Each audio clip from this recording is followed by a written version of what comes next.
Shivakumar dinner meeting ವಿಚಾರ ಬೆಳಗಾವಿಯಲ್ಲಿ BJP ರಾಜ್ಯಾಧ್ಯಕ್ಷ ವಿಜಯೇಂದ್ರ ಹೇಳಿಕೆ.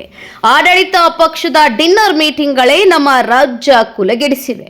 ಪದೇ ಪದೇ ಡಿನ್ನರ್ ಮೀಟಿಂಗ್ ಮಾಡಿಸಿಕೊಂಡು ಡಿನ್ನರ್ ಮೀಟಿಂಗ್ ಭರಾಟೆಯಲ್ಲಿ ಆಡಳಿತ ಸಂಪೂರ್ಣವಾಗಿ ಮರೆತಿದ್ದಾರೆ.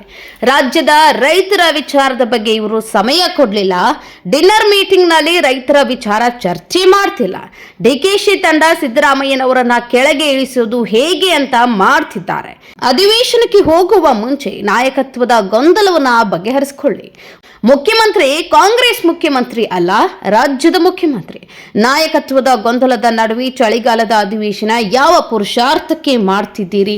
ಇಲ್ಲಿಗೂ ಬಂದು ಡಿನ್ನರ್ ಮೀಟಿಂಗ್ ಮಾಡ್ತಿರೋದು ಪ್ರಜಾಪ್ರಭುತ್ವಕ್ಕೆ ಮಾಡ್ತಿರೋ ಅಪಮಾನ. ಅದಕ್ಕೆ ಅವರು ಯಾವುದೋ ಸಮಯವನ್ನು ಕೊಡಲಿಲ್ಲ. ಅವರು ಡಿನ್ನರು ಲಂಚ್ ಮೀಟಿಂಗಲ್ಲಿ ಕಬ್ಬು ಬೆಳೆಗಾರರು, ಮೆಕ್ಕೆಜೋಳ, ರೈತರ ಸಮಸ್ಯೆಗಳ ಬಗ್ಗೆ ಚರ್ಚೆ ಮಾಡ್ತಾರೋ ಅದೂ ಇಲ್ಲ. ಕೇವಲ ತಮ್ಮ ಮುಖ್ಯಮಂತ್ರಿಯ ಕುರ್ಚಿಯನ್ನು ಉಳಿಸ್ಕೊಳ್ಳೋದಕ್ಕೆ ಕೆಲವರು ಮೀಟಿಂಗ್ ಮಾಡ್ತಾ ಇದ್ದಾರೆ. ಡಿ.ಕೆ. ಶಿವಕುಮಾರ್ ಅವರ ನೇತೃತ್ವದ ತಂಡ ಹೇಗೆ ಮುಖ್ಯಮಂತ್ರಿ ಸಿದ್ದರಾಮಯ್ಯನವ್ರನ್ನ ಕುರ್ಚಿಯಿಂದ ಬೀಳಿಸಬೇಕು ಅದಕ್ಕೆ ಅವರು ಸ್ಟ್ರಾಟಜಿ ಮಾಡೋದಕ್ಕೆ ಮೀಟಿಂಗ್ಗಳು ಮಾಡ್ತಾ ಇದ್ದಾರೆ.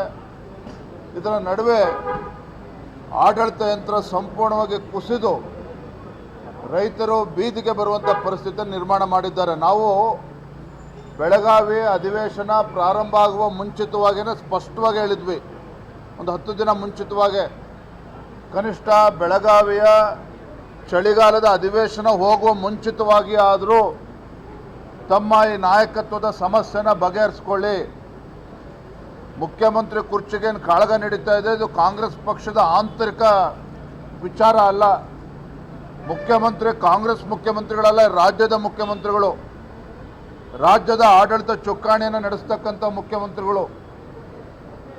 ಇಷ್ಟೊಂದು ಗೊಂದಲವನ್ನು ಮಾಡಿಕೊಂಡು